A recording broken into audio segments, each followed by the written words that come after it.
Aloha mai kako. Aloha everyone. On this day, Law 2565, we begin with asking the Mauna Awakea, Mauna Kea, our Big Mama, to bless us and guide our words and our sharing in the deepest of aloha as we honor who were there on April 2nd, 2015, and we recognize those who supported from beyond the Mauna. May you receive these words in the spirit and intention in which they are delivered, these reflections of when we found ourselves standing above the clouds. Ele kia kia numai lai te mauna, ka mauna ki e I luna ku kila kila. Kila kila o luna I kea o. Evelina, aloha.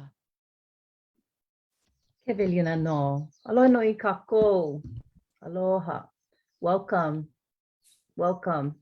Tribute to all who found themselves there and here, who supported from afar, all who are arrested, all protectors, all kia'i everywhere. Aloha nui kako. Auntie Pua for opening our gathering and for calling us back to this space so that we can recenter, we can reground, and we can reactivate. Today's purpose of our heartfelt conversation and reflections that shaped our lives, our stance for our Mauna Kea, and our involvement in, your involvement certainly, in the short film, Standing Above the Clouds. And today we will be showing and sharing a new clip from the film, which is being made into a feature. And we actually have folks who've been a part of the film and Jelena as director as well. So at this time, I would like to ask Auntie Pua to just start off the conversation, to set the stage and tell us a little bit about that very day in which you received a call from your Kaikomahine, your daughter, Havane, while you're in the classroom and you're headed off picking up Chief Kalin and then heading up to the Mauna. Can you please tell us about that day? Sure. In fact, I'm going to back it up in the few minutes that I have to set this stage. And I'm going to tell you that when Lanakila headed up the Mauna, when he first caught wind that, the machinery was heading up the mountain, Havani and I weren't even there. We were in Germany at the time, and Havani was recording what would become her Kukia'i Mauna Together We Rise CD. So we were heartsick because the way we interacted was truly by Facebook Messenger. And we began to have a conversation with Lanakila and others who were on the Mauna. And Havani felt so, she's always been by their side, everybody on the mountain at the same time. And we'd been in this for so long that she went into the studio that night and she recorded that version of It's Everything that you were just listening to. And we flew home as fast as we could. And it just was perfect timing that Kalin Sisk was coming to visit us at the time, Chief Kalin from the Winnemem Wintu. We have a long relationship with her, and she said, I'm going to come to visit you. And I think we were setting that up to be a little bit of a vacation before all of this happened. And the next day I found myself, in school, and I was standing in front of my students. And I knew that Havani was on the Mauna with Lanakila that day and the other protectors who were up there. And I think we just have to understand that this was really new to us. We had stopped the groundbreaking in October of 2014. And here we were now standing in a crosswalk, protecting the mountain in the only way that we knew how to do was just to be there. So I was keeping my phone on in the classroom, which I normally never do. And I saw Havani's name come up on my phone. And I just thought, oh no, got to be something going on, because she knew that I was in school. And immediately I remember her words exactly. Mom, I'm running up the mountain and the police are after me and I think I'm going to be arrested today. And that was all I needed to hear. And I looked at my class, and yes, formally that day, so many of us changed in that day. We all made decisions that changed us from that day on. And my decision to make was that I could no longer be divided between a classroom and my work for the Mauna. And I chose the Mauna and just a bigger classroom, I guess you could say. And I called Colleen immediately and we headed up the mountain. So what I want to highlight for myself is the moments, those pivotal moments, like when Colleen and I were in the truck and we were heading up the mountain. We started getting these text messages from my chanters who are up there already. And they started to tell us one by one who was getting arrested on the mountain in that moment in the crosswalk. And I remember thinking, oh my goodness, these are all of my generation. Those who had stood for decades, not just for Mauna Kea, but for many issues from Kaho'olawe to other issues around the Pai'aina. And here they were, the first line, taking the first arrest, taking that first hit. And so I said immediately to them, do not let them leave that mountain without chanting them all the way down. Let them hear you chant them for them because they deserve it, for their courage, for standing there, for being the aloha aina that they are. They deserve that. And they said, no worry, Kumu. We get them.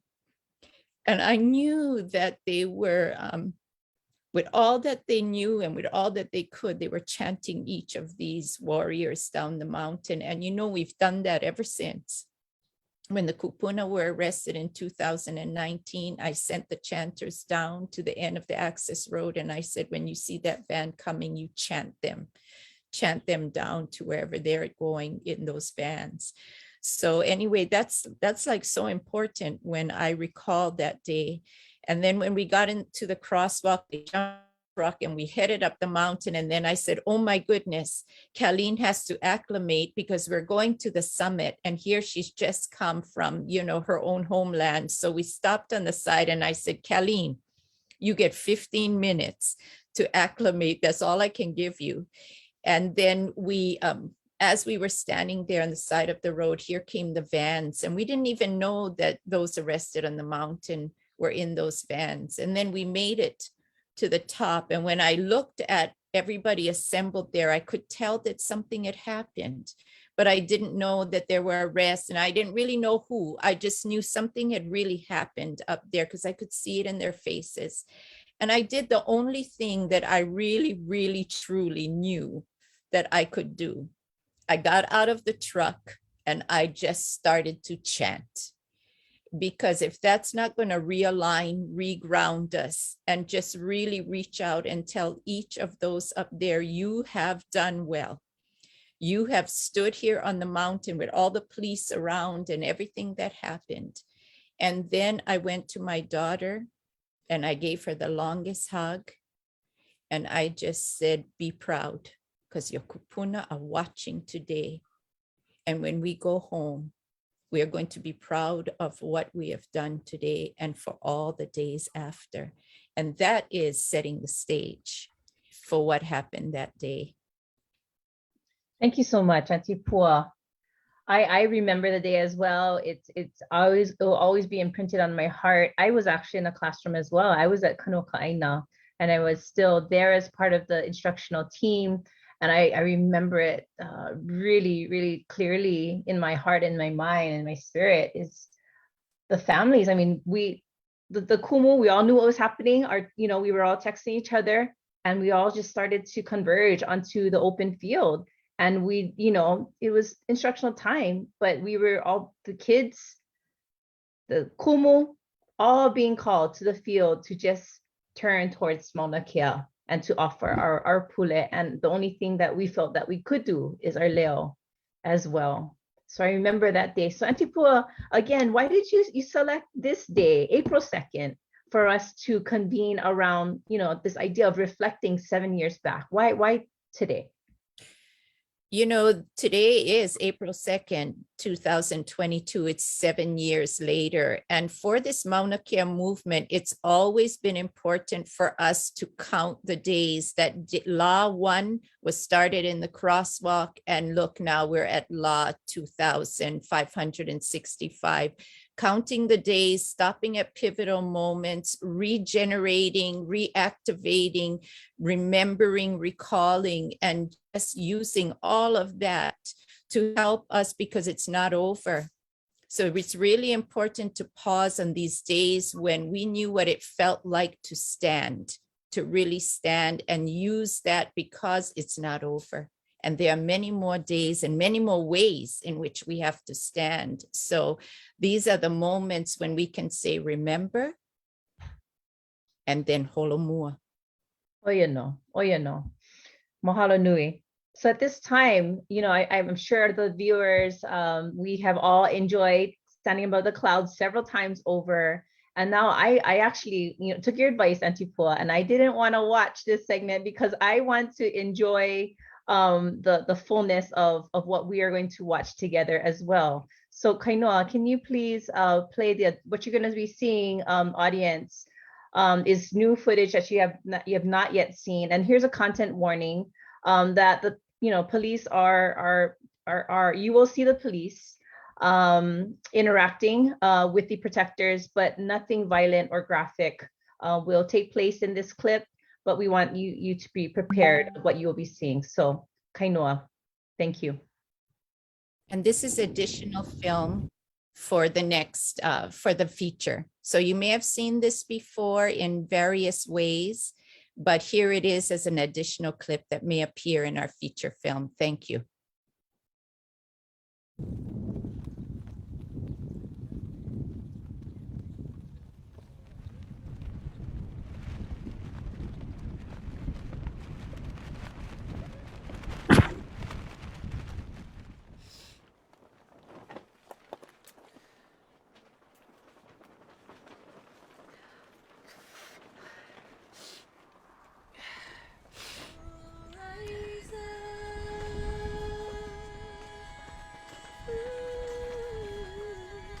This is the way that I am always.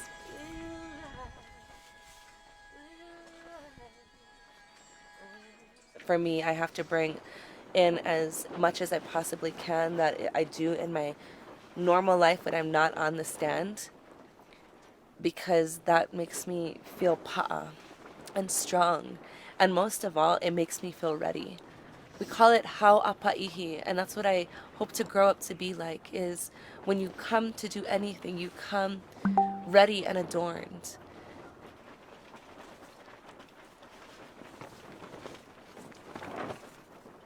There's nothing wrong with surrounding yourself with beauty, especially when it's not always beautiful. When the police are here, when there's weapons in front of your face,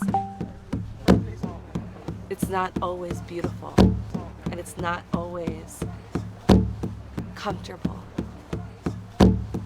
And so for me, wearing what I wear is comfort and safety, especially in the times when I'm scared or when I feel afraid for my family.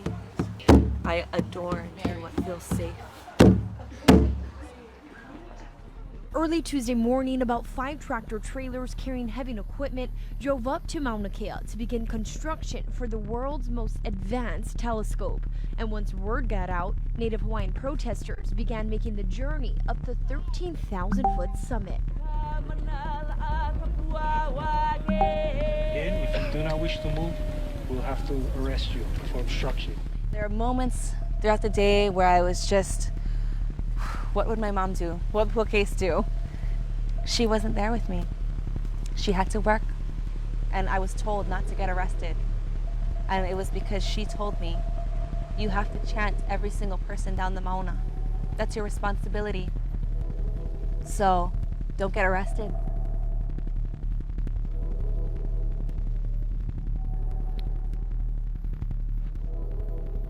I mean, before I knew it, we just made it up to the summit, and we already immediately went into ceremony.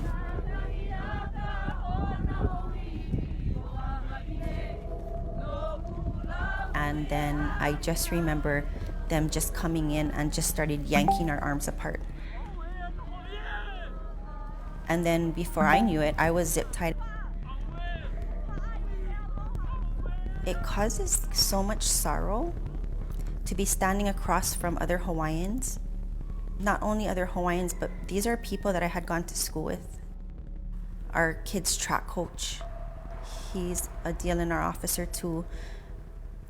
Those people, as well as us on the pro-Mauna side, have to make the decision on what side of the line we want to stand.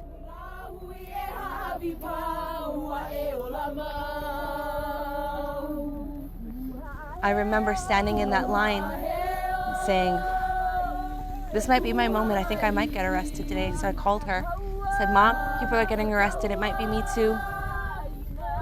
And she hung up the phone. She looked at her class. She said, I have to go. I quit. Aloha, everybody. It's April 2nd, 2015, and we are heading up to the Mauna, to the summit of Mauna Awakea, because our young people are up there right now. Why? Because they're standing for pono, for what is right, against 18 stories of concrete and construction for our sacred temple. Enough is enough.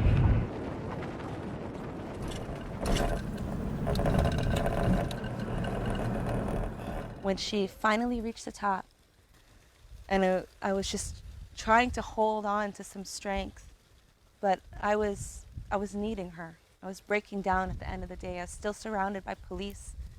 I was followed, threatened to be arrested many times throughout that day, and it was starting to wear on me. And she came in chanting, "No ko halahe pahe." And I answered her.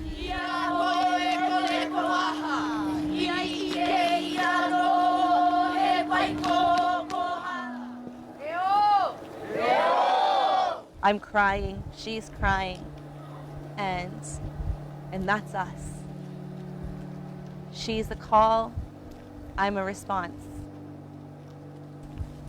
And that's how we move throughout the world.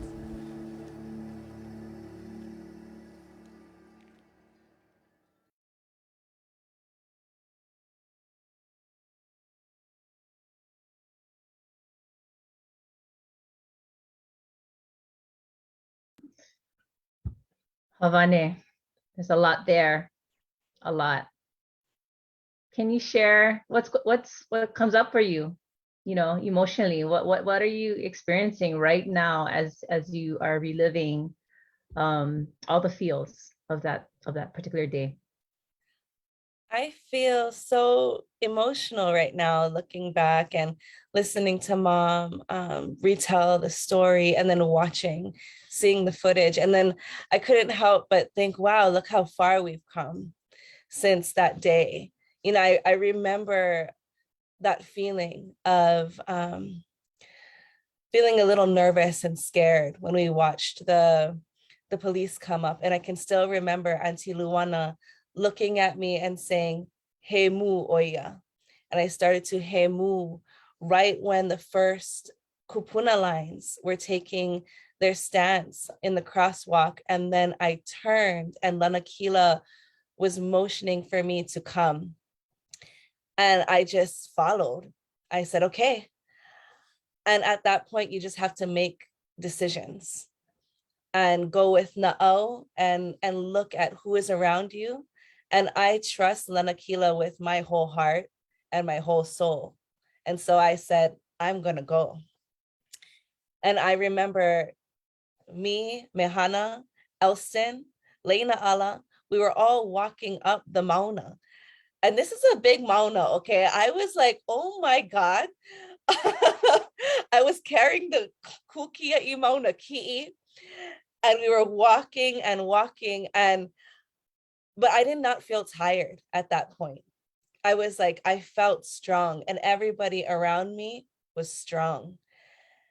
And I can still remember when, I don't know how, but Auntie Auntie Patty came around with a truck, and we got into the back of that truck. And I don't even know how this even happened, but we got into the back of this truck, and I'll never forget this. It was Lena Allah sitting right in front of me and Auntie Patty, and we were all talking about who was going to get arrested. And I cry every time because they said, today we'll go for you. You and Lanakila can't get arrested today because the Oli and the Pule still have to go and still have to be done throughout this entire time. No matter what we're going to be facing, we need to stay centered in the Pule. And they said, so today we step in for you. And I will never forget that. And when we got to the top, it was only a very small group of us. And we knew, that the police were coming, and people were hali pohaku and putting pohaku onto the road because we needed to slow them down.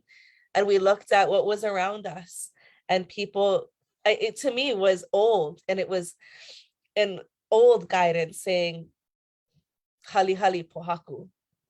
And so the police had to get out, move, and then continue up. So it took a while for them to get to the top.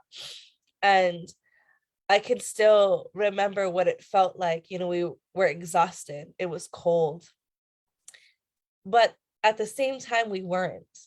Everybody's wailua, mauliola was so strong because we knew why we were there.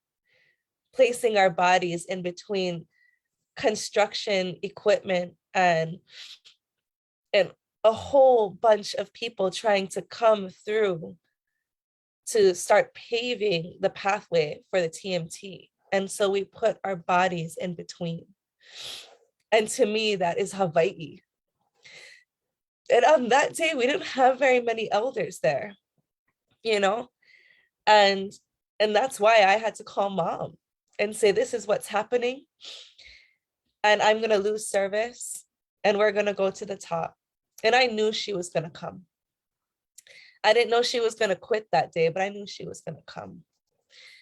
And I still remember, linking our arms. And that's where that part of Together We Rise comes from, ho'okahi ka'umauma, ho'okahi pu'uwai, because we were one chest and one heart. And we stood there. And Lanakila did his best too. It was hard. And during that time, we're all in our 20s. And this is our first time doing this. We don't know how to be on a front line, but we know Pule. We were raised in hula, we were raised in protocol, and that's what kept us grounded. That doesn't mean that we weren't going to get scared and a little scattered here and there because we had zero training.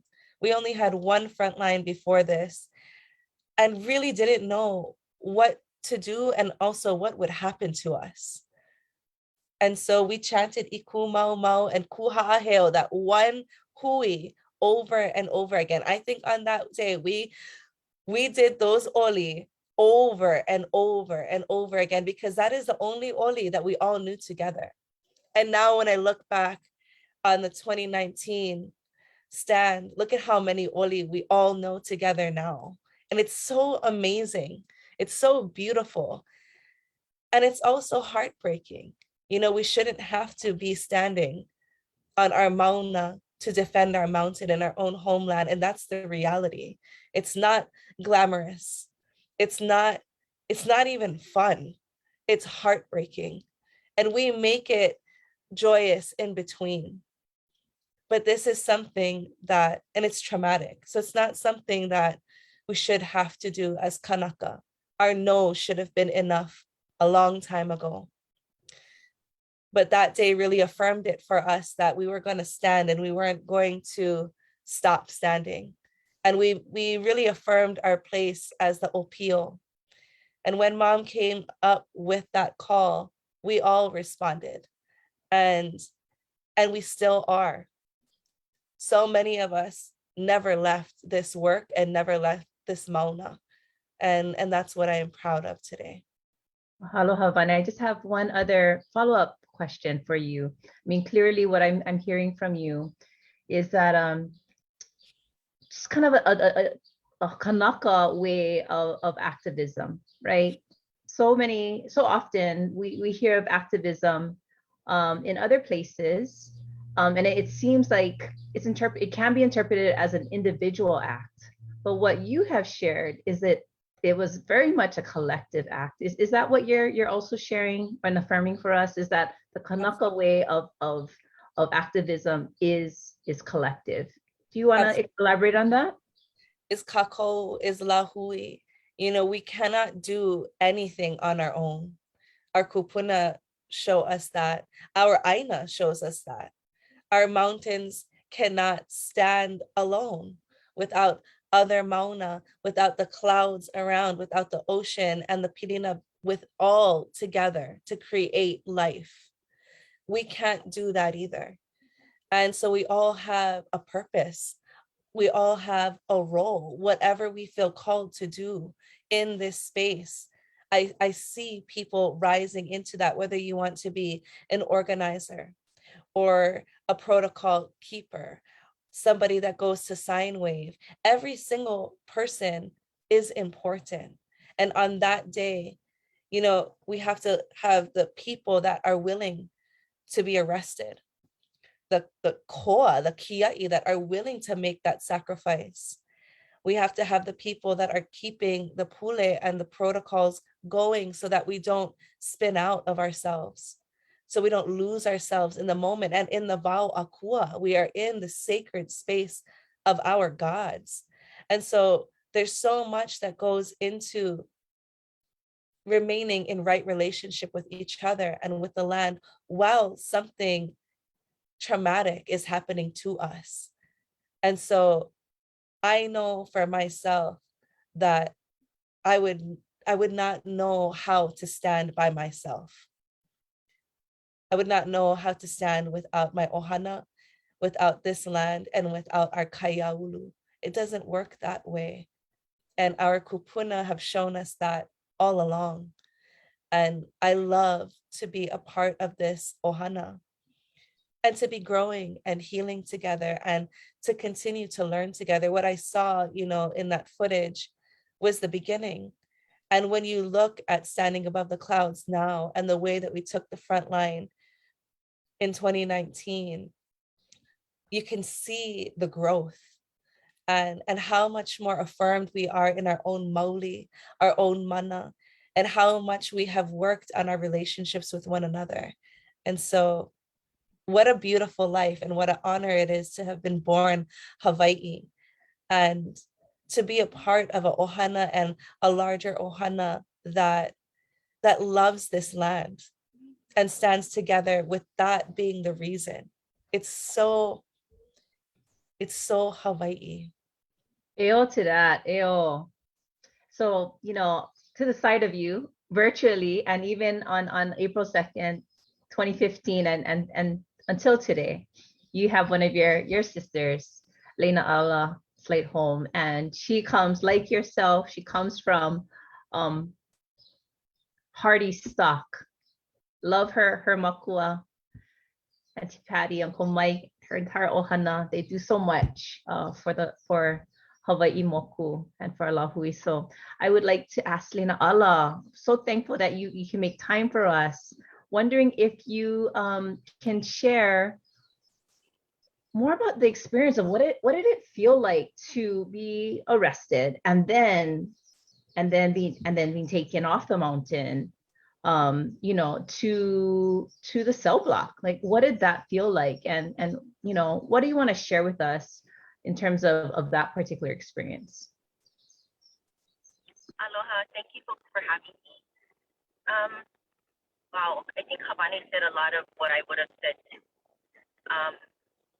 And I think Pua always said, write down our experiences because we so quickly forget about it. So revisiting it is good for me today because there are some little details that I had forgotten. I think on that day, like Habani said, we just immediately went into ceremony, and I remember walking with Habani and Ruth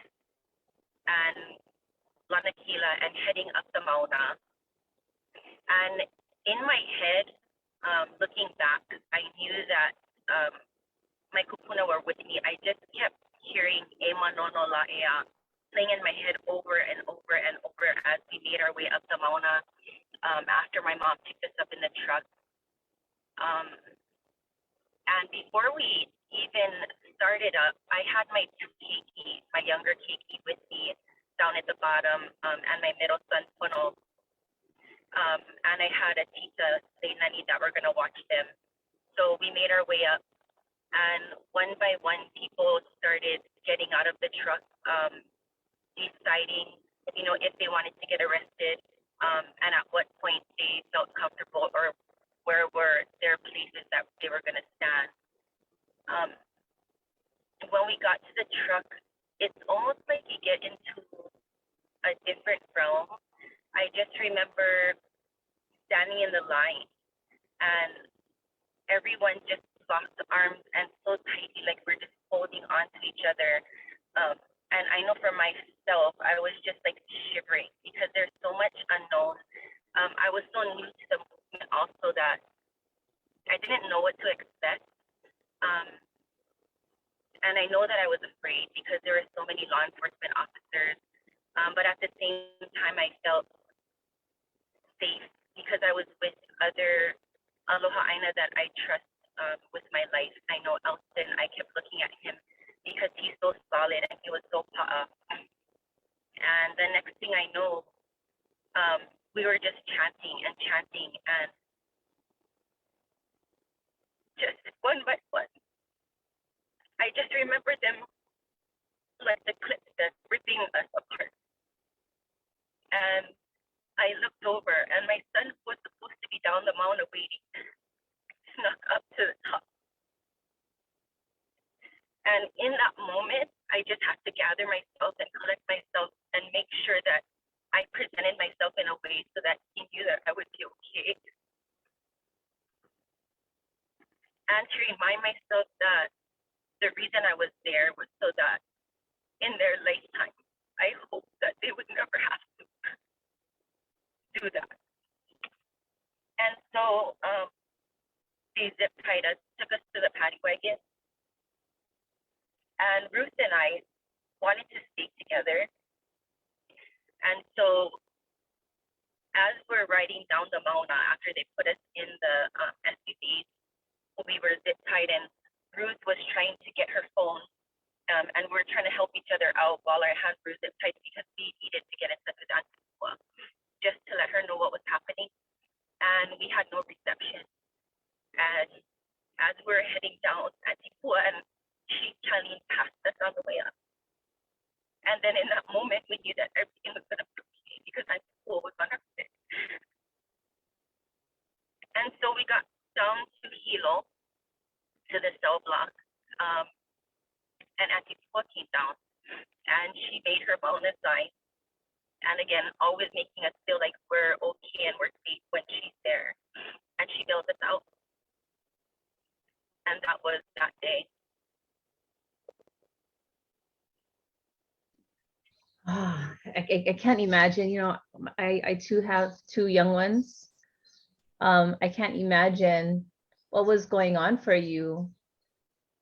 I mean, why ultimately, I'm sure you considered the cost, right, of being arrested. Can you share a little bit more about why you decided that you needed to take a stand that would possibly, that would result in an arrest for you?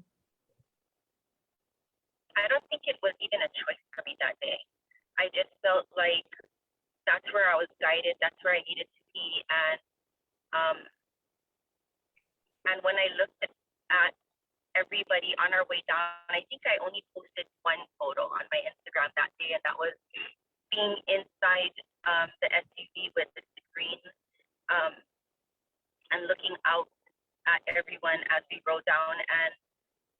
And I thought to myself that is why, because I saw all the kids, all of our keiki, really being up there. They were living their best life, their most authentic life. I don't think there was ever a time that I can remember where my kids were the happiest, and that was on the Mauna. So I knew that I would do anything so that they could live their most authentic self, and it doesn't matter the cost to me. And I think, like Havane said, when we look at the collective, I never just look at myself. I almost see myself fading away, and I'm just like one person in this really big collective of people moving with the same intention and the same goal. So that's why it was for my keiki, for my grandchildren and the next generation of kids, so that they don't have to ever do this. To that, I would like to say is like something that I really admire about you and the ladies here, is just like this quiet, unassuming, powerful presence. Like you don't need to be in front to do powerful collective lahui work. You are pa'a, you're a pillar, and you serve, you find ways to serve in the visible and invisible ways. And I just want to aloha you for that, and your example to many wahine. So mahalo nui. And I just wanted to say one other thing. There was something that just popped into my head, but after watching that clip, I texted Auntie Flo earlier and I said that I had watched the clip just briefly last night on the way home. And it was the first time I ever saw it. And the person that I had referred to in the clip, he is a friend, more like family, standing across the line from him was so emotional, and he had passed instead. And today we are down at his Ohana's property doing a beach cleanup. And so I just thought, wow, I have chicken skin thinking that through all of the adversity that we've been through, we still stand united no matter what side of the line, and we still aloha each other. And like Havane said, like, what a beautiful life. Aloha nui, aloha no. So now I get to bring your other tita up, Mehana Kihoi. And again, wow, she comes from beautiful Ohana, who does so much for Lahui, certainly for us folks on the Kona side of the Moku. Aloha to you, Mehana. Aloha. Aloha nui. I'm wondering if can you take a moment and reflect with us, like, what are some of the lessons, what are some of the wisdoms that have surfaced for you that you want to share in this, inflection point of looking back 7 years? Oh, mahalo for having us here, Mahina. When I think about it, like, there's so many things that Havane and Leonala both said that I fully kako'o throughout this movement, throughout this time of our lives. And I think one of the things that I have to reflect on first is that, like Havane said, we were still opio, and we didn't have any training with this. And, for us not having all of our kupuna that we're used to seeing, we had Auntie Patty there though. But the kupuna that we were used to seeing in moments like this, I had spoken to Uncle Hank a few days after the arrest, and I asked him, I said, Uncle Hank, I said, how do you feel, that we were there?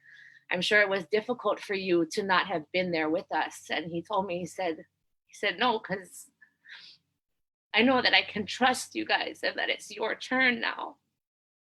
And so for, someone for like Uncle Hank, who's been a part of this Hawaiian resistance movements for decades, for him to tell us that he trusts us, it meant everything to me, to us as a Lahui, that we were stepping into our time, and we were doing it the right way.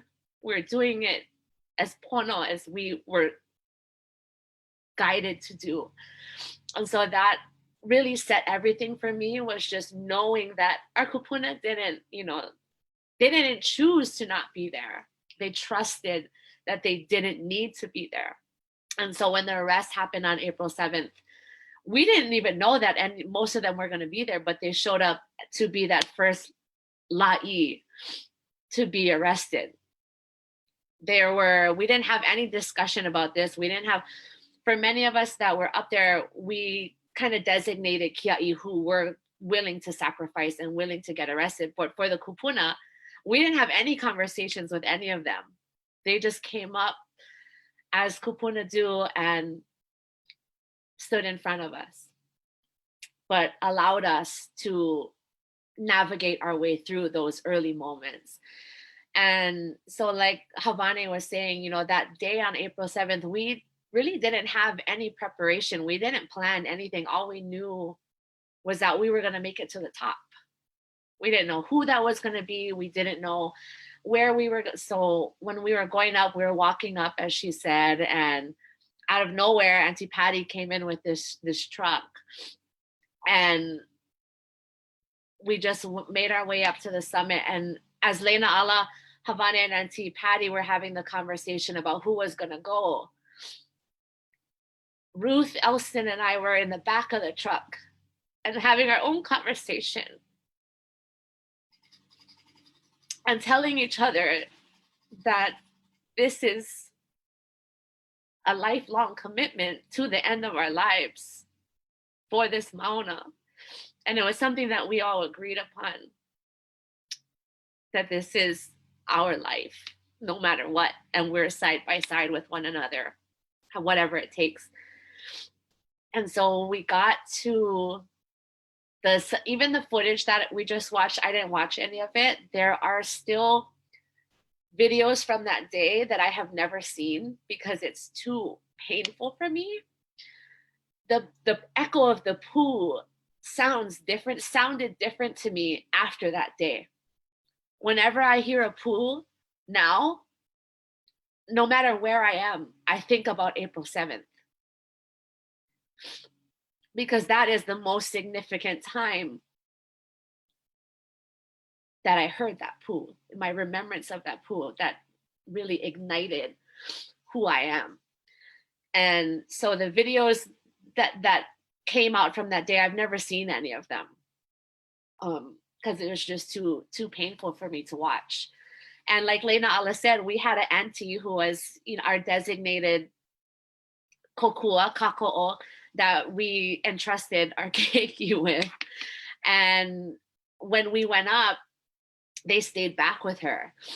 However, when we got to the summit, after we had been chanting probably for at least, I want to say 20 minutes to half hour, we started seeing them walking in. And I remember Lena Ala and I looking at each other while we're linked arm in arm, and we're like, is that our kids? And it was, and they had come up with a uncle. But when you see your keiki walking towards you, it does force you to stand up taller and to, even though we were conducting ourselves in the best way, it forces you to take a step back and reflect and look in a lot deeper. And after the arrest started happening, Lena Ala and I were the last ones standing in that line. And our kids were right across us. And I remember as everyone was being escorted back onto the pavement, Elston and I were handcuffed. And my friend, like Lena Ala said, we have ohana who are on the other side that day, that were hand selected to be there, to have to arrest us. And he came. He was a high-ranking DLNR officer, not the same one Lena Ala was talking about, and he pulled me out. And he said, "You're not going to go today." And I said, and I felt really upset about it because I felt like I told him, this is my sacrifice. You don't get to decide. And he said, you know, you'll go another day. And I never recovered from that feeling because it's like someone taking your ho'okupu off of the ahu. And so that's how I felt. And so I never recovered from that feeling like I wasn't able to do what my kuleana was that day. And so it was something that was hurtful to painful for me, for still to this day, and even on June 24th, when I was in Alaka'i of one of the lines, I was prepared. I'm like, okay, this is my time now. And Auntie Pua came up to me that day and she said, I need all the wahine at the top. And I said, okay, it's not my time today. It's not my time today either. And so I struggled, thinking like, what is it that I'm supposed to do? Like, what is my sacrifice? And so when the calling came for the contested case, I was like, that's what I need to do. And so even though in my human form, I was like, what are you doing? What are you talking about? You have no experience in the legal field. You have no college background. You're just a mom. You're just a breakfast waitress. But in my na'au, I was like, no, like that's what they want us to feel. They want us to feel incapable and inadequate. But I know my lineage connects me to this Mauna, and I have every right to be able to participate in this. And so I went up to the Mauna to ask permission to do this before I sent in my filing fee and all of the paperwork. I went up to the Mauna and it was completely covered.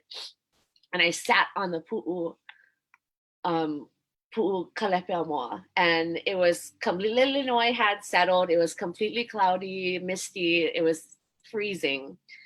And I had the paperwork in my hand and I just had a conversation with the Mauna. And if this is what I'm supposed to do, is this what I'm doing? Can you tell me? I'm listening. And right when I looked up, then everything opened and the sun came through. And there are many more ho'ailona that guided me and led me to be a participant in that case. And then when I entered, just being able to be with these leaders and having these conversations and discussions, it was such a privilege for me. It was a struggle. It was a really difficult time of my life, my household, but it was one of the biggest honors of my life to have been able to sit with these leaders, these kupuna who I look up to, and be included in this part of the movement that people rarely get to see because they feel not good enough, not intelligent enough. And so it was something that I encouraged Kanaka to do, just to participate in all of these different angles and levels, even when you don't think that you're supposed to be there. You have space. And so when I wasn't sure what I wanted to do, how I wanted to participate, and then I realized that day on the Mauna that this is what my stand is going to be in the courtroom, is going to be addressing the emotional trauma from that day. And Lena Ala and I both had very similar cases that we fought for in the contested case, very similar. And so learning how to train yourself to be in that arena is not easy. But I remember on April 2nd, something that Uncle Craig Neff had told everyone after, he was talking about Kaho'olawe. And he said, before we needed fighters, now we need healers. And so that was something that I never forgot that Uncle Craig said. And it was something that I realized that was my kuleana. I didn't know what it was then, but I now know what it is now. And it's really motivated me to engage on all different levels, and it's pretty incredible when you learn so much about yourself that you didn't know when you step up. That is an incredible story of an example of authentic leadership. Mahalo, Mehana. I do really appreciate how, you talk through the ebb and flow of vulnerability and life challenges that come along the way. And just like this really critical question, right? Am I enough? Am I worthy enough And I think, as Kanaka, most of us go through that. So I really appreciate you sharing how you would your practice of going to ask permission, of spending time in the particular place with the various akua, taking wisdom and information and guidance from other leaders and kupuna, and then waiting your turn. So much wisdom that you shared with us today. Thank you so much, Mihana, and mahalo yaoi, Lina Allah. Mahalo. At this time, I want to ask Auntie Pua to come back on, and I'd love for her to please introduce Chief Kalleen Sisk of the Winnemem Wintu Nation, please. Aloha, everybody. We can't see you out there, and we don't know who's here with us today, who's listening, who's participating, who was there on the mountain, who was supporting from afar on April 2nd, 2015, and even all the times after. But if you were there on April 2nd, you have your own story. We just happen to have organized around our film today to have this conversation, to remember, reflect, recall, and just reinvigorate ourselves and recommit. But each of you who were there, you have your own story. We have our whole collective story. And I hope you tell it to somebody today, because when I woke up on Facebook this morning, I was starting to see the memories, and I saw some of your reflections, those of you out there who wrote them the days following April 2nd. And it just so filled me with the ways that you all felt, same as the way we felt in our experiences. So please share them in some way today, and may it help you in whatever way to reinvigorate and reactivate and recommit, just as we are today. But what I want to share before I bring Kalleen on is, for 99 to 100% of us, the mountain has enabled us to establish relationships and friendships that we never thought we would have. And most of them, at least for me, came through Facebook. And just being on Facebook and seeing others leading different movements or being involved in different movements, and me reaching out to them and saying, my Mauna is Mauna Kea, and them reaching back to me and saying, my mountain is.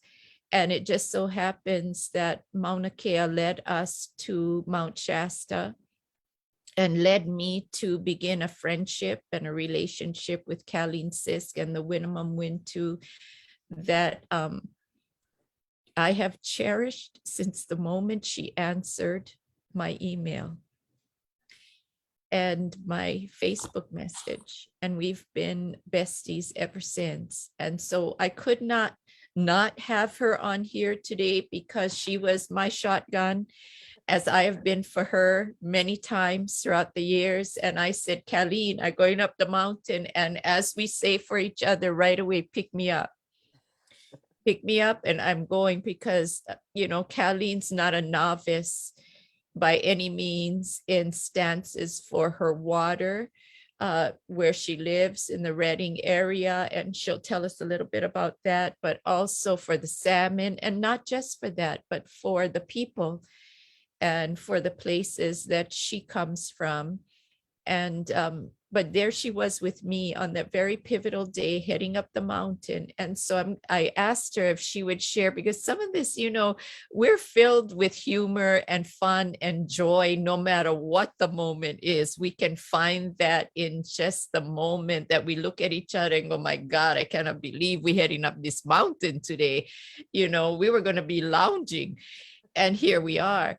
But to give us her reflection of what she recalls about heading up the mountain with the Hawaiians that day, heading to the cell block, and just kind of her impression of us as a people protecting our places like her people protect theirs. So this is my bestie and my sister warrior and my dearest friend, Chief Kalleen Sisk of the Winnemem Wintu. Aloha, Kalleen. Hi. Thank you, Pua. Um, geez, I was just thinking while everyone was talking that, we believe that we change every 7 years. When you're first born to that seventh year, you're knowing, how much you've learned within that time is about things that you cannot hold, like loyalty and trust and friendship and love, all of those things, 0 to 7. If you don't get that 0 to 7, you might not ever get it. You will work at it the rest of your life. That's why a lot of Native people take such good care of those little babies and watching over them and giving them everything they need. But then again, at 14, your body's changed, your hormones change, and everything starts looking different. And the songs that you thought were slow to dance to are now um, too fast or too slow or just right. Things change. And the stories that you heard before, you hear something different in them because they're repeated and repeated.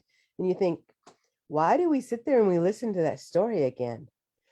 I've probably heard that story like 20 times, but every time it's told, I'm listening because there's something that's changed. Maybe not so much in the story, but in me. And so when I had to go to Hawaii, I didn't know anybody in Hawaii, and my spring on my mountain had dried up. And so my mountain sent us out to do some prayers.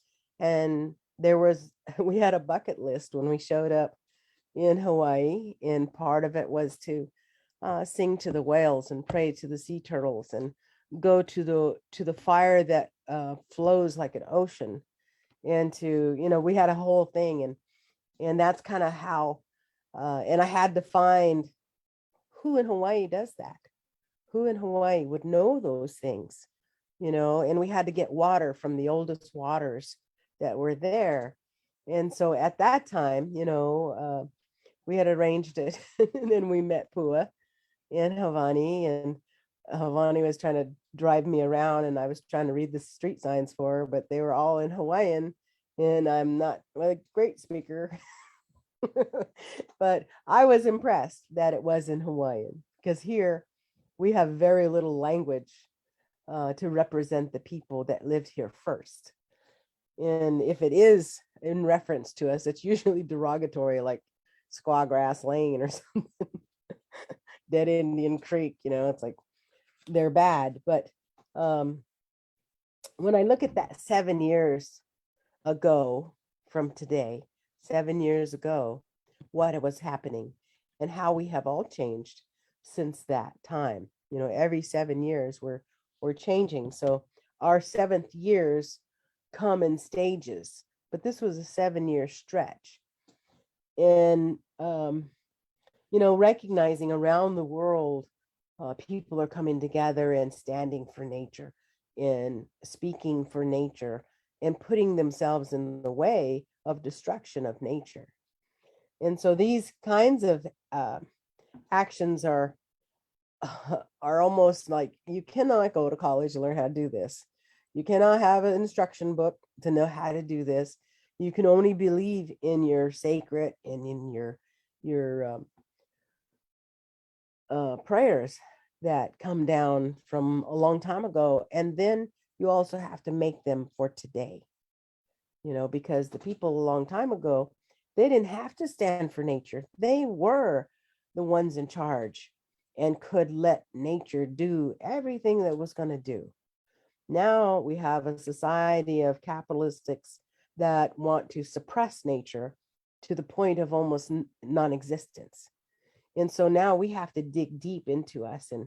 And I remember the day before we went up on the mountain, because Apua was showing me, and we prayed at the bottom, and then we went up to the gift shop, and there were quite a few other Hawaiian people there, supporters were there. And I had my root with me, which I have right now. And I've been burning this whole time because y'all are like Crybabies, especially Havani, my big crybaby. But I wanted to do a prayer there, and I smoked Pua off, and then all of these people came over, and they wanted to be smoked off that day. And so when we were talking to the mountain, like Buyumpuyuk is related to Mauna Kea.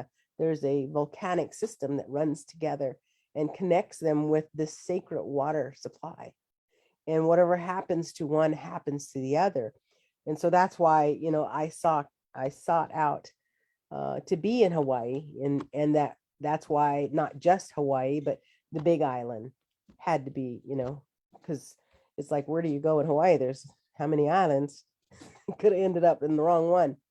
But we smoked everybody off. And as I did, even the older Hawaiians that I didn't necessarily think that they would want to do that, but I was really happy that everybody, because this medicine is like, it helps you from the inside out. It helps you to do things differently. It's a medicine that makes you be stronger and stand up for the things that you need to.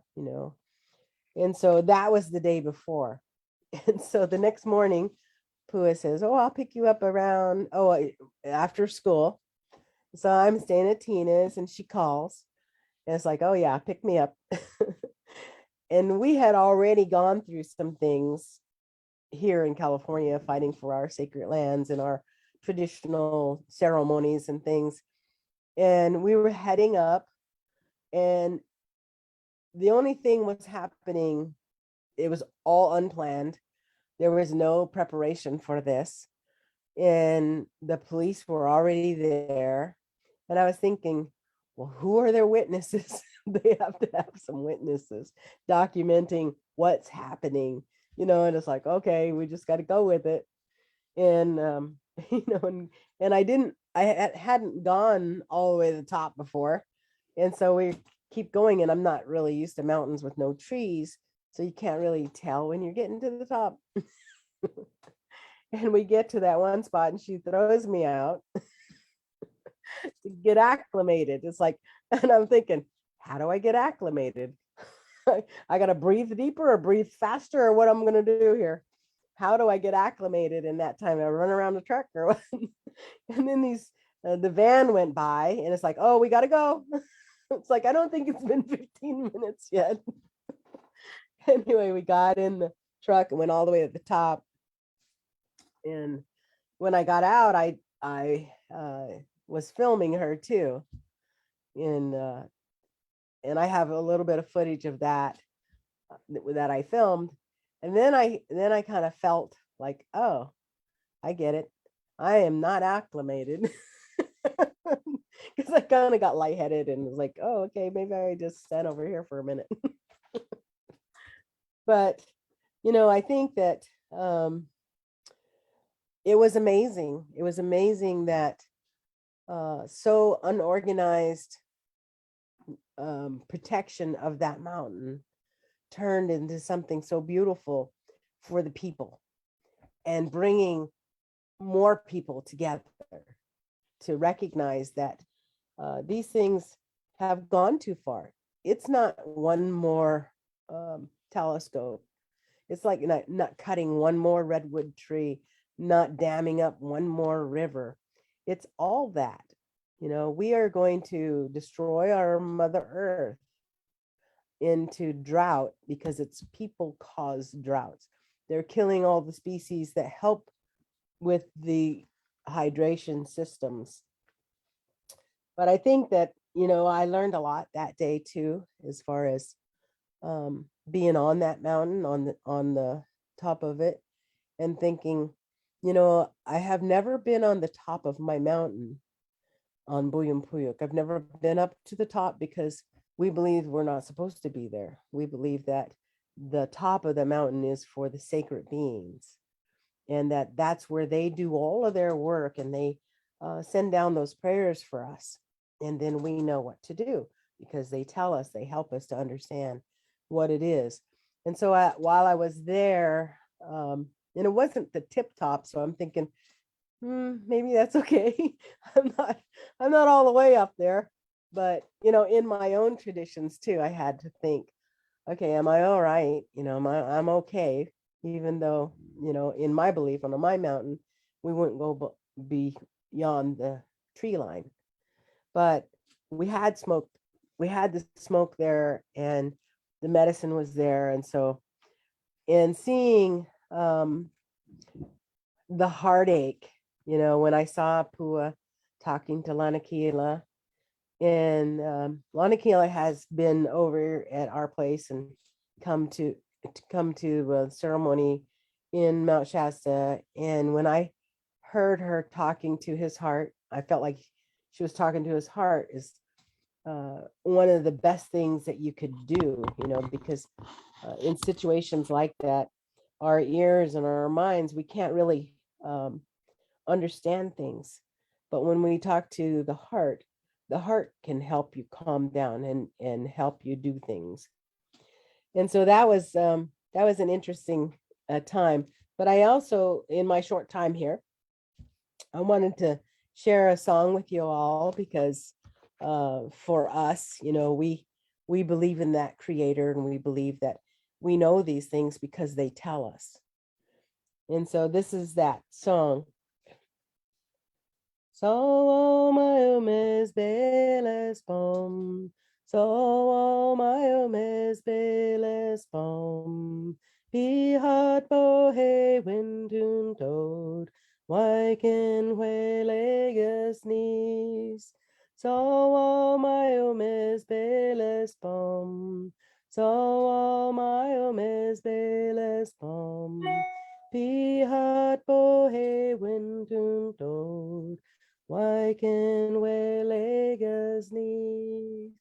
Whee! Thank you. Blessings to you folks and all the lands that you represent and your peoples as well. I'm just wondering as well, we have the two of you. Can you just share a little bit more, like what does it mean to be strongly connected, to be an alliance of native peoples? Like, what does that mean? And why should we even care? I mean, I certainly care, but for the audience, can you share with them, like, what does the strength of alliances look like and feel like to the two of you? For me, I think we're in a time period that people are trying to rise up and become instant medicine men, instant leaders, they haven't really walked that mile, or they really don't have that kind of that goodness. And it's really difficult to find those people out there, and one of the tasks that I was on is to find other people in the world who believe in the mountains and who believe in the traditional things and are willing to stand, are already doing things, are already and have been for a long time for the right reasons, not for, fame, or not for booklets, or not for, even though nowadays, like who says sacred Facebook, we're able to get in touch a lot easier and reach a whole lot more people. But the point is the same, that Mauna Kea is Mount Shasta or William Puyuk. It's Uchimek. It's Iraqi. It's Black Hills. They're all connected. And once the people believe those things, it's going to pull people together. It's hard to find besties. Yes. Auntie Pua, anything else that you'd like to offer? Well, Havani was talking a little bit earlier, and really everybody has echoed that we really can't do, first of all, within our own self, on our own lands, we're not set up to do anything individually. We can all individually do our part as part of the collective. And how much stronger is it when we can go beyond our own collective And then the wheel, the web, the network, the alliance gets bigger and stronger. And then for each of us, we all find those friends, those people, those sisters, those comrades, those allies, all of those that are going to find each other, that can share in the story, share in the experience, that can lift each other up and make each other stronger. And that for me is the bottom line with Colleen and with all of the other women in our circle here in Hawaii and then beyond Hawaii as well. When we have found each other on Facebook or through other means, but mostly truly it has been on Facebook, because how else could we from here?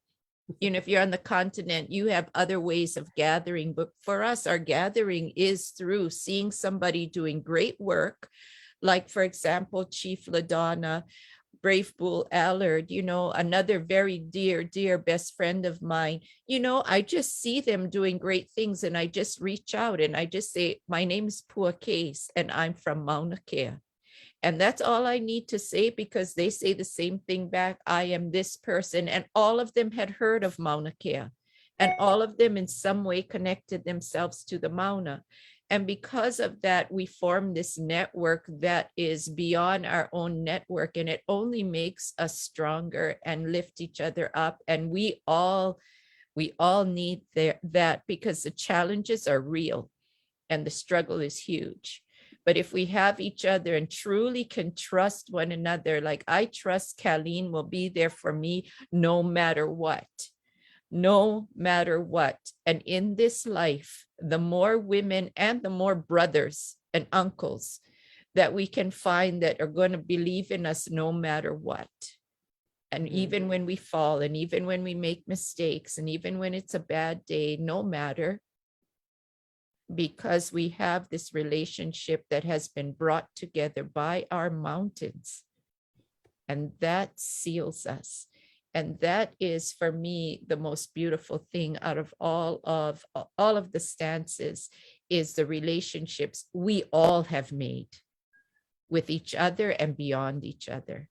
So that to me is really, truly significant and essential if you are in any movement, to be able to really rely on that. And I'm just blessed that I have that relationships that allow me to do just that. Indeed. That's all the words I can say. Indeed. Mahalo. Mahalo, Chief Sis. Thank you. And Atipua, I'm going to call onto the stage now, the virtual stage. Jelena Kini Lee, I'm really excited to bring you on to this portion of our gathering, because not only are you a filmmaker, but you're a filmmaker who explores intergenerational trauma and healing through an intersectional lens. And you heard, you heard through these beautiful ko wahine, it is about relationships. It is about connections. It is about liberation, and it is about healing. So I'd like to ask you if you could please share a little bit more about the inspiration, your inspiration for why you want to produce this film, and what you're working on to make this into a full feature. Jelena, please. Mahalo, Mahina. And thank you all so much for allowing us to be here. It's such an honor and privilege to be amongst these mana wahine, and to get to work with them and love them and document this movement and their process and the things that they go through. I think, a big inspiration of this film is to make sure that more people can see all of their power and everything that you've heard today, all of this ike, all of this knowledge that you've heard. We want to make sure that more people get access to this. More people can see these stories and hear these stories and understand them in a really meaningful and nuanced and in-depth way. And you said something earlier, Mahina, about, there's ways that you stand that are invisible and then ways that are more invisible. And one thing that's really important to us as a filmmaking team and as filmmakers is to try to bring some visibility to those ways of standing that have so far been invisible. And a lot of that also relates to shining light on the divine feminine and how there's so much power in femininity, and how, you know, for the general broader world, maybe putting on makeup in your tent wouldn't be seen as, you know, as important as facing off against the police. But to us, that's just as important, because if you know Havane, you know that's just as much part of her ceremony and her armor and what she needs to be present and to be pa'a, as she says, and feel, you know, in her body and ready to do that work. And so that's a really big inspiration for our film, to make sure that all of the other Wahine out there, all of the other people in general out there can feel seen and can feel recognized and can understand the depths of their own power through watching these Wahine, and so that they can too. Because I think we all need reminders of our own power sometimes, especially over these last 2 years, as we face so much, and a lot of it in isolation. And, you know, as Havane said, as many people have said, the power of activism as something that's collective and something that's together. And it can be so challenging to feel like you have to face that alone.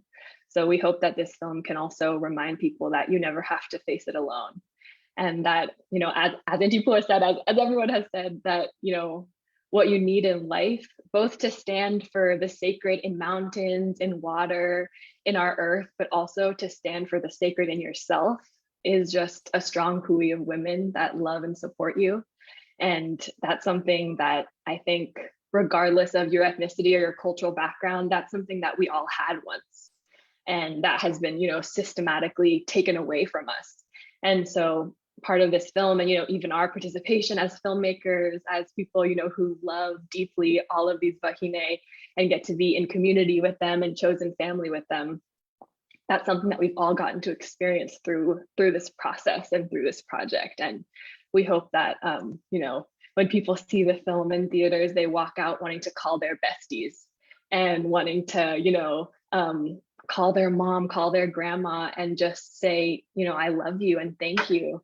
And just recognize that we all need each other to stand, and that there are so many different ways to stand. And you know, this is just a really, really short clip of the film, but we're really excited to be able to bring this full feature-length version that we're working on really hard, and we hope to have finished by the end of the year to premiere next year. And we have a 15-minute version of the film that's already finished that people can watch, and we wanted to extend it because, you know, as you've heard tonight, just the power and the ike of these Wahine, it's incredible. It is so deep and so profound. There could be 1,000 movies and 1,000 books and 1,000 everything written based on everything that is said tonight alone, and we're just barely scratching the surface. But it's truly, you know, our honor and our privilege to be able to do some of that work, to make sure that these stories are getting told, and getting told in a way that people can see them and can access them, even if maybe you don't have access to your own kupuna, or you don't have access to your own cultural lifeways. Hopefully you can, you know, watch this film and see an example of what it looks like to be connected to that. And I think for so many people, it's such a pain to not be able to have that connection. And so this is such, you know, a beautiful example of that intergenerational leadership. And I know that can sound, you know, such big words, but it really just means standing alongside your mom, standing with your daughter, having your grandma's prayers in your ear, and just thinking about everyone that did so much work, so much healing, poured so much love into you being able to stand today, and all of the work that you're doing both on yourself and for the earth, to be sure that the people that come after you can also stand. Beautifully said, Jelena. Mahalo. So what can we do to support you as you are working on the full length feature? What can we do to support you, and what would you have us do to contribute? Hello, so much for asking that. I believe Amber, who's my wonderful producer, will be putting some links in the chat of ways that you can stay involved with us. And of course, you know, first and foremost, we want to make sure that all of the activists that spoke today are supported. And so there's links where you can donate to the movement and, you know, I'm sure Auntie Pua or someone who's better equipped to speak about this can and will speak about it. But the movement didn't stop when they came down from the mountain in 2019. It continues on, and support is still very much needed for all of these Wahine who are doing that work every day, which is, as we're talking about visible and invisible, it's oftentimes very thankless and not as seen. But as we're continuing our process with the film, you can find us on Instagram. We have our website, and there are places to make a donation as well.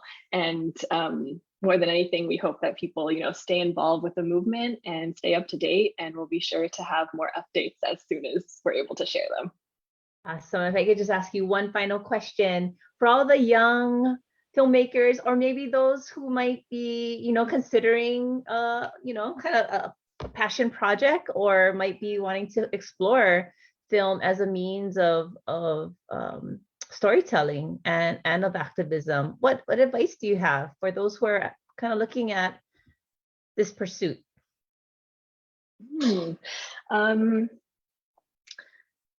I think it takes so many different skills to have a movement and to make a movement be successful. So being a storyteller, being a filmmaker, being an artist is such important gifts to contribute to a movement.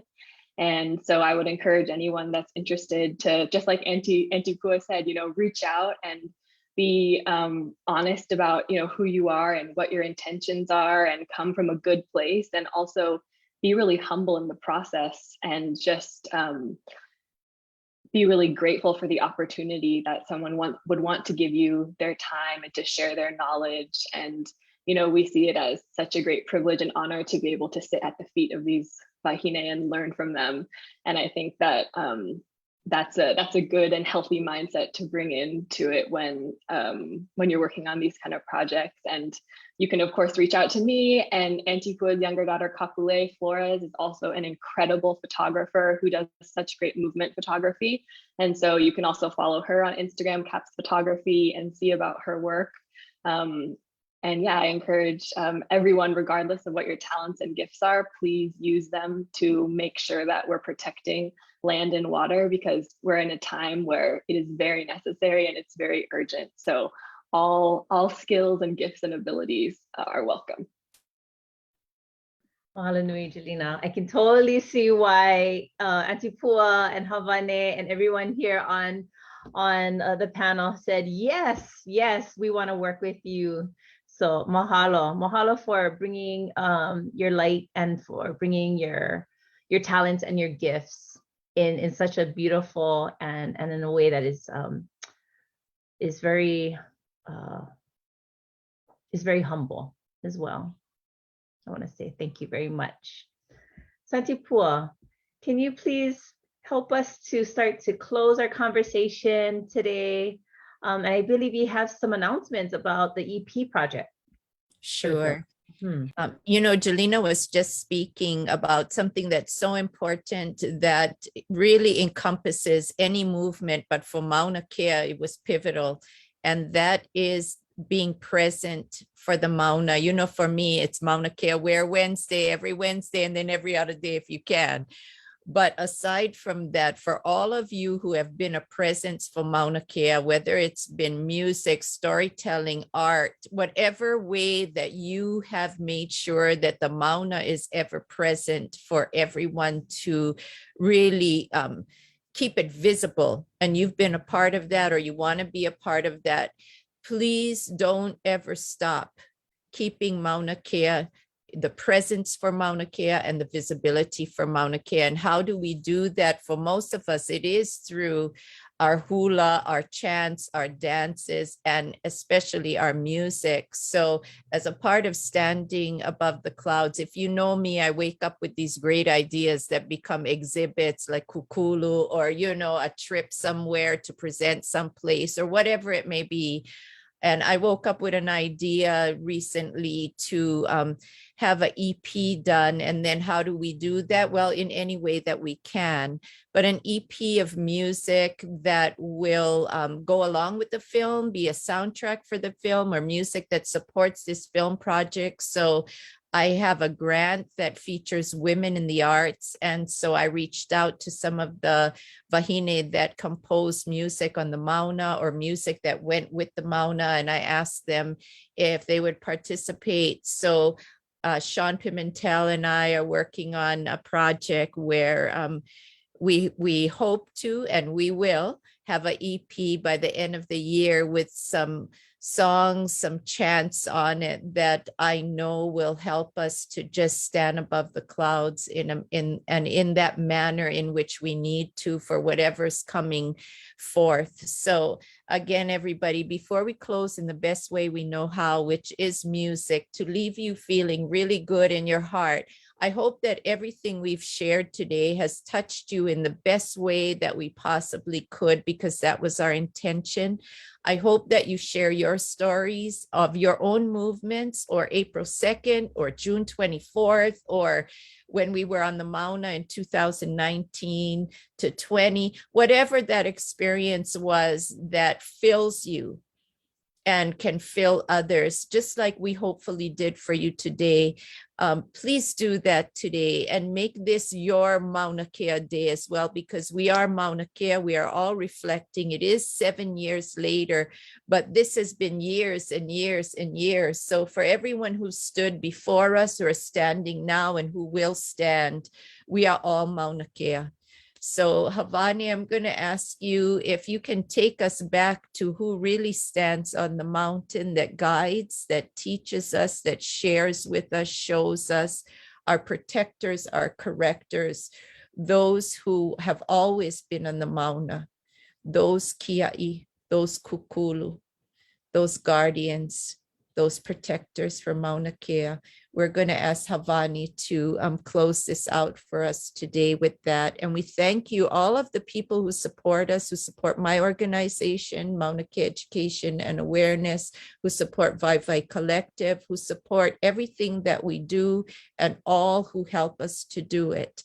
Mahalo to the Winnemem Wintu. We love you. We love you all. And we know you're watching today, and Chief Colleen Sisk and all of our young women who are on this live with us today. We are all very dear to one another. We consider ourselves to be family in every sense of the word. And we are always here for one another. And we hope you are all here for each other as well. And Havani, can you close us out and call on Poliahu and just let them all know that we will always be here, because the commitment is for always. Eo, everybody, kukia imauna.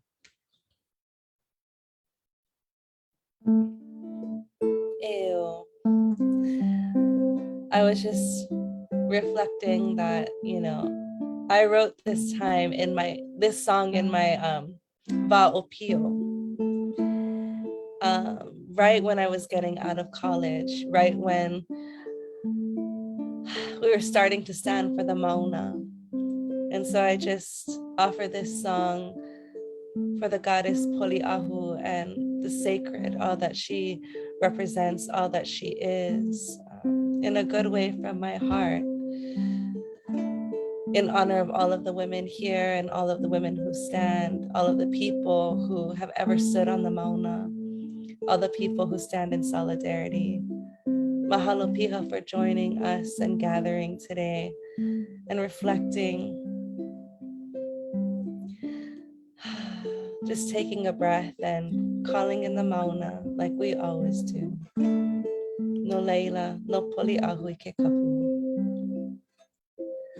O Poliahu kawahine kapaha. O Poliahu ike kualono Mauna Kea.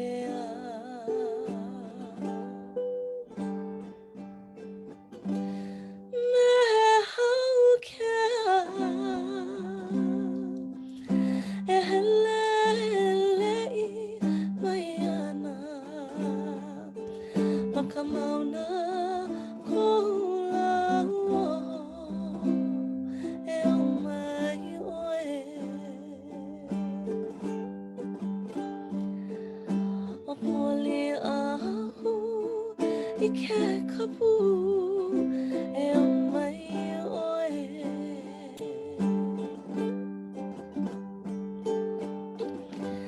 me he opua e ko he ana e kamakani ko ili e mai oe o poli ahu i ke kapu e mai oe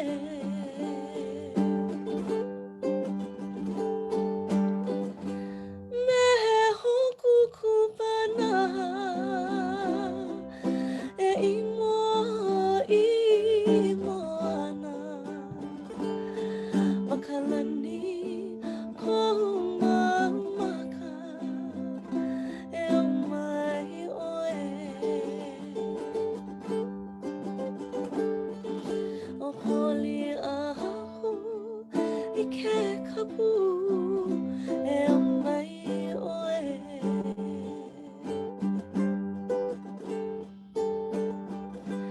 Meliha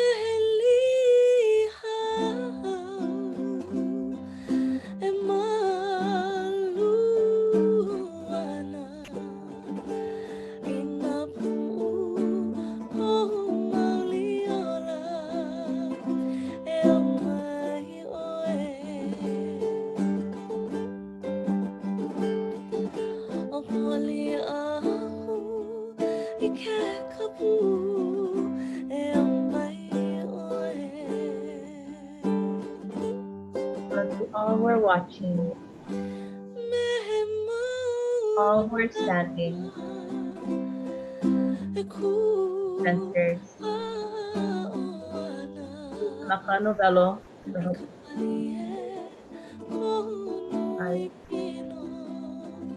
the cross-posting partners, Alamaoli, Host TV, Umi Mauliola, Nakano Velo, Alala Mauliola.